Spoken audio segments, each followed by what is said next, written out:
Assalamualaikum warahmatullahi wabarakatuh. Bismillahirrahmanirrahim. Rabbi shrah li sadri wa yassir li amri wahlul 'uqdatam min lisani yafqahu qawli. Allahumma shalli wa sallim wa barik ala sayyidina Maulana Muhammadin wa ala alihi wa sahbihi ajmain. Amma ba'du.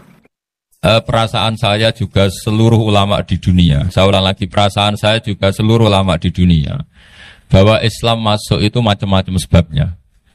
Dulu kita tahu, kita sebagai warga Indonesia, Islam masuk itu ya dibawa orang yang agak kedunyan, ya kayak jenengan lah kira-kira gitu.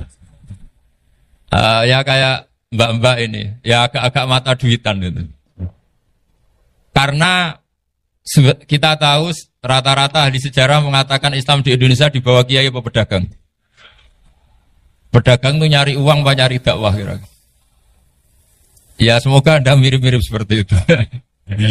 Ya, jadi nyari uang karena ada nurani Islam, sehingga tetap saja membawa Islam. Saya tidak tahu Islam Anda ala apa, tidak tahu. Pokoknya mau ngaji ya berarti Islam ala ahli sunnah apa? Wal jamaah. Jadi ini penting saya utarakan bahwa Islam itu agama yang mudah difahami, sehingga dibawa pedagang saja ya kasil. Gitu. Dibawa orang yang kedonyan kayak jenengan juga kasil. Gitu. Dibawa orang baik ya kasil, dibawa orang broken juga kasil. Ini penting saya utarakan karena saya ngaji di mana-mana bilang ciri utama kebenaran absolut adalah kebenaran yang bahkan orang nggak benar saja bisa bawa. Tapi bukan berarti saya dukung Anda tidak benar, kan sudah tidak benar dulu sebelum kenal saya. Tapi nggak apa-apa, nggak benarnya umat Islam insya Allah dimaafkan sama Allah Subhanahu Ta'ala. Ya asal tobat maksudnya. Begini, kalau 1 ditambah 1 2 itu namanya hakikat. Ciri utama hakikat adalah siapapun akan menerima. Saya sekarang tanya sama Anda, kira-kira 1 tambah 1 2 itu musuh Anda pun mengatakan 2 apa tidak? Ya. Pekerja Korea ya bilang 2, Rektor Al-Azhar juga bilang 2. Kamu yang sekarang sedang mungkin sebagian broken sama istri juga bilang 2. Istri kamu yang mangkal sama kamu juga bilang 2. Yang cemburu ya bilang 2, yang dicemburuin juga bilang 2. Karena begitu mudah kebenaran absolut diterima oleh siapa saja. Begitu juga eksistensi Allah sebagai Tuhan. Itu mudah diterima oleh siapa saja. Sehingga pembawanya tidak perlu seorang kiai atau gus, atau mubalek, atau ketua mu'in, tidak. Cukup karyawan pekerja Korea. Karena kebenaran absolut itu kebenaran yang mutlak. Siapa saja yang waras pasti ngakui. Kira-kira orang yang berpikir sehat, pasti berpikir begini, ini yang diajarkan Quran. Bumi ini kadung wujud, sudah wujud kadung wujud, punya eksistensi. Mungkin enggak sesuatu yang wujud, kemudian disebabkan oleh sesuatu yang nihilisme, yang tidak ada. Mungkin enggak? Enggak mungkin. Yang namanya penyebab itu harus sesuatu yang wujud. Di mana-mana penyebab itu harus punya eksistensi. Karena langit dan bumi ini kadung wujud, pasti penyebabnya adalah wujud. Karena wujud penyebab harus bersifat super. Lah bersifat super ini oleh ulama dikatakan wajibil wujud. Itu akal siapa saja akan nerima. Cuma kemudian setelah nerima itu orang macam-macam cara berpikir. Mungkin orang Jawa dulu bilang itu Sahyang Widi. Kalau orang sini mungkin bilang apa itu? Dewa atau apa ya? Enggak tahu saya itu. Karena itu yang teman sampean, enggak teman saya itu. Tapi yang jelas begini, ini konstruksi ini harus kita jaga. Nanti saya bacakan teks hadisnya. Kebenaran sejati ciri utamanya adalah ada absolutisme, ada kebenaran mutlak. Ciri utama kebenaran mutlak adalah diakui bahkan oleh siapa saja, termasuk oleh orang fasik. Orang fasik itu orang enggak benar. Misalnya ada imam masjid besar Istiqlal, ditanya 1 tambah 1 bilang apa? 2. Nanti kira-kira yang lonte juga bilang apa?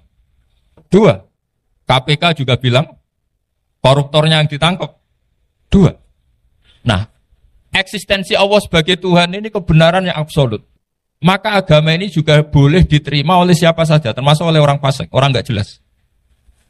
Ini penting saya utarakan karena sekarang marak kelompok yang mengatakan orang Islam kalau zina menjadi tidak muslim, orang Islam kalau korupsi menjadi tidak muslim. Salah sedikit tahlilan jadi kafir, percaya wasilah jadi itu tidak benar seperti itu. Karena kebenaran eksistensi itu kebenaran yang nggak bisa diganggu gugat. Seperti Anda ini kan warga Indonesia. KPK ya warga Indonesia, koruptornya juga warga. Apa setelah dia korupsi lalu tidak warga Indonesia? Tetap warga. Orang yang meyakini kalimat tauhid setelah dia salah, apa terus tidak tauhid? Kan tetap ya? Maka dia tetap Islam. Ini penting saya utarakan. Kalau seorang warga Indonesia yang koruptor, yang macam-macam saja tetap warga Indonesia, padahal banyak kesalahan. Karena status warga Indonesia adalah status yang permanen. Begitu juga status Muslim adalah permanen bagi siapa saja yang melafadzkan La ilaha illallah Muhammadur Rasulullah. Kita tidak bisa mengkafir-kafir mereka. Itu juga yang sering dipesankan dan jadi ciri khas ulama ahli sunnah wal jamaah, tidak mengkafirkan orang Islam meskipun melakukan dosa besar. Soal dia salah nanti masuk neraka ya silakan saja, saya ada ikut, paham ya? Sampai bisa mencoba. Tapi tetap saja dia Muslim. Analoginya tadi. Analoginya gampang sekali tadi. Orang Indonesia yang salah itu tidak akan merubah statusnya sebagai warga Indonesia. Karena ya memang dia berstatus warga Indonesia. Orang Islam yang sudah melafadzkan syahadat maka menjadi Muslim. Saya di mana-mana berkampanye, berfatwa. Orang kafir yang 70 tahun kafir, sekali melafadzkan kalimat tauhid, itu menjadi Muslim apa tetap kafir? Muslim. Masa kita yang Islam terus, yang kalimat tahlil la ilaha illallah kemudian menjadi kafir karena kalimat itu? Itu faham aneh apa aneh? Wong yang kafir saja menjadi Muslim karena kalimat tauhid, yang Islam menjadi kafir juga karena kalimat. Ini ngajak apa-apaan? Ya ngajak goblok-goblokan, kira-kira kan gitu. Ini penting saya utarakan karena ini penting. Nah, setelah kamu yakin tauhid, ciri utama tauhid itu apa? Menstatuskan sesuatu sebagaimana hakikatnya. Misalnya bumi Korea, ini statusnya tetap buminya Allah. Maka dari awal saya husnudzon sekali sama Allah Subhanahu wa taala bahwa suatu saat di bumi mana saja itu ada tahlil. Enggak ngira kan ada ateis di sini, bumi ateis kemudian ada tahlil, ada sakduna, ada macam-macam. Karena kita ketika sholat, makanya saya tadi janji akan memaknai kalimat-kalimat yang sering Anda baca ketika sholat. Di sholat saat ada itidal ngendikan apa? Rabbana lakal hamdu, ayo dibaca, mil'us samawati wa mil'ul ardi wa mil'u ma syi'ta min syai'im ba'du. Sama nani secara tradisi pesantren, Rabbana do pangeran kita, laka iku kaduwe panjenengan alhamdulillah segala puji. Engkau punya segala puji. Mil'us samawati, yang pujian itu memenuhi langit. Tentu langit itu penuh dengan pujian. Semua malaikat bertasbih, bertahmid. Karena malaikat tidak ada yang kerja di pabrik, itu tasbih terus gitu. Gak ada yang nyari uang, kan? Gak ada yang cari won ya. Apa won ya kalau bahasa? Kalau di sini enggak, kiainya aja nyari uang. Terusannya apa? Wamilul ardi, dan pujian itu memenuhi bumi. Korea termasuk bumi Allah apa enggak? Jadi saya sudah menduga suatu saat Korea itu ya penuh dengan pujian. Dan ini betul. Siapa yang ngira kalau di bumi Korea ada yang ngapal lagu Sakduna itu? Itu lagu kesayangan guru kita semua, Kiai Haji Maimun Zubair. Gak ada yang ngira. Siapa yang ngira kalau di sini ada ngaji seperti ini? Di Rusia juga sama. Uni Soviet itu negara ateis. Tapi lama-lama pecah karena glasnost itu dan perestroika itu. Kemudian menjadi pecahan-pecahan negara Muslim. Ada Uzbekistan, Tajikistan, Ceknya, semuanya menjadi negara apa? Muslim. Karena dari awal lakal hamdu mil'us samawati wa mil'ul ardi. Dan pujian itu pasti memenuhi langit, juga memenuhi bumi. Kalau Anda baca itu di Indonesia mungkin wajar, di Indonesia banyak acara-acara seperti ini. Tapi kalau di Korea ternyata benar. Dan Anda ini kalian semua termasuk pembuktian benarnya wa mil'ul ardi. Keren kan teman? Oh keren sekali, bukan sekedar keren sekali. Makanya saya jarang diundang pengajian mau, tapi diundang di Korea mau. Tapi saya tidak niat datang undangan, memang saya ingin datang. Jadi, ya karena itu. Ini bentuk penghormatan saya. Bentuk penghormatan saya bahwa pada akhirnya benar-benar lakal hamdu mil'us samawati wa mil'ul ardi. Jadi Anda tidak perlu pesimis, dulu Indonesia juga seperti itu. Banyak Buddha, Hindu, semacam ateisme. Kemudian berkatnya para ulama, sekarang jadi negara yang mayoritas Muslim. Korea, barokahnya orang-orang kedonyan seperti ini banyak Islam itu. Enggak apa-apa. Karena sebagian agama Islam, sebagian sejarah ditulis di bawah pedagang-pedagang Gujarat.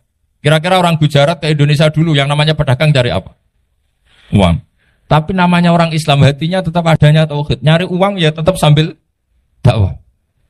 Kalau yang ke Korea langsung kiai mungkin tidak seramai ini Islam. Karena kalau kiai datang langsung dicurigai jadi misionaris. Jadi ribet malah. Tapi kalau sampean nggak ada yang curiga. Namanya pekerja saja nyari uang. Dan itu memang fakta. Cuma kadang ya sadar terus ya bagus lah seperti itu. Nggak apa-apa. Maksud saya ini saya memberi support, memberi tasjek bahwa Allah itu luar biasa. Jadi kalau ingin menyebarkan agamanya macam-macam. Kadang kiai tidak bisa mengislamkan orang, itu anak-anak mahasiswa pacaran, itu banyak yang pacarnya itu masuk Islam. Tapi sampean jangan bilang pacaran halal, ya tidak pernah halal. Tapi Allah kalau menghendaki memberi hidayah itu jalannya macam-macam. Ada yang lewat kerja, coba yang bayangkan ada tahlilan di Korea itu semua kiai tidak pernah bayangkan. Tapi setelah banyak pekerja di sini, kemudian mereka insaf atau sedang insaf, tidak tahu ini. Sampai kapan insafnya juga tidak tahu. Tapi yang jelas ini hebat. Ini apa? Hebat. Tahu-tahu ya seperti ini. Makanya iman saja Rabbana lakal hamdu mil'us samawati wa mil'ul ardi. Masih ditambahi wa mil'u ma syi'ta min syai'in ba'du. Karena Allah itu zat yang tidak terperikan, zat yang tidak terbatasi. Maka pujian di langit dan bumi ini masih kurang. Masih ada apa saja yang nanti akan dipenuhi oleh pujian kepada Allah Subhanahu wa ta'ala. Wa mil'u ma syi'ta min syai'in ba'du. Dan pujian kepada Engkau ya Allah akan memenuhi semua ruangan yang Engkau kehendaki. Mungkin suatu saat negara-negara yang sekarang yang paling minim Islam itu di Amerika Selatan. Kayak di Argentina dan sebagainya. Itu nanti suatu saat juga penuh dengan pujian. Karena tetap Rabbana lakal hamdu mil'us samawati wa mil'ul ardi wa mil'u ma syi'ta min syai'in ba'du. Saya di Jogja setiap akhir ngaji saya ajarin wiridan. Mungkin wiridan ini tidak asing bagi jenengan karena sering saya baca. Subhanallah wa bihamdihi adada khalqihi wa ridho nafsihi wa zinata arsyihi wa midada kalimat. Bahwa kita memuji Allah itu adada khalqi, sesuai jumlah makhluk Allah. Semua makhluk Allah meskipun kelihatannya mengecewakan, ini semuanya memuji sama Allah Subhanahu wa taala. Meskipun kadang kita kecewa, kadang kita tidak cocok. Coba barokahnya Anda ini agak-agak kecewa gitu dengan Indonesia karena enggak menyediakan lapangan kerja untuk Anda. Tapi ya enggak kecewa-kecewa amat ya, agak-agak saja. Karena Anda tetap semua mencintai